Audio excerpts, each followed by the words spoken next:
त्रिदलं त्रिगुणाकारं त्रिनेत्रं च त्रयायुधं त्रिजन्मपापसंहारम् एकबिल्वं शिवार्पणम्।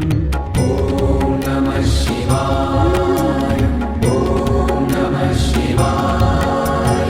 त्रिशाखैर्बिल्वपत्रैश्च यच्चित्रैः कोमलैः शुभैः शिवपूजां करिष्यामि एकबिल्वं शिवार्पणम्। ॐ नमः शिवाय, ॐ नमः शिवाय। अखण्डबिल्वपत्रेण पूजिते नन्दिकेश्वरे शुध्यन्ति सर्वपापेभ्यो एकबिल्वं शिवार्पणम्। ॐ नमः शिवाय, ॐ नमः शिवाय। शालिग्रामशिलामेकां विप्राणां दातु अर्पयेत् सोमयज्ञमहापुण्यम् एकबिल्वं शिवार्पणम्। ॐ नमः शिवाय, ॐ नमः शिवाय।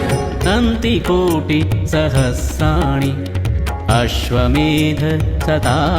च कोटिकन्या महादानम् एकबिल्वं शिवार्पणम्। ॐ नमः शिवाय, ॐ नमः शिवाय। लक्ष्म्यः स्तनत उत्पन्नं महादेवस्य च प्रियं बिल्ववृक्षं प्रयच्छामि एकबिल्वं शिवार्पणम्।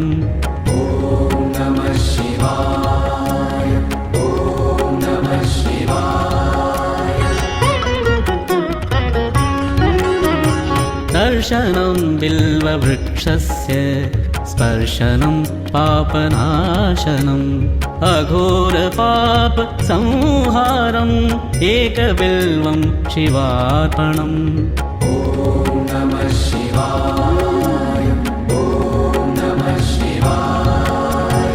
मूलतो ब्रह्मरूपाय मध्यतो विष्णुरूपिणे अग्रतः शिवरूपाय एकबिल्वं शिवार्पणम्।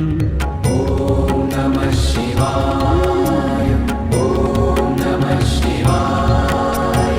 बिल्वाष्टकम् इदं पुण्यं यः पठेत् शिवसन्निधौ सर्वपाप विनिर्मुक्तः शिवलोकम् अवाप्नुयात्। ॐ नमः शिवाय, ॐ नमः शिवाय, ॐ नमः शिवाय, ॐ नमः शिवाय, ॐ नमः शिवाय।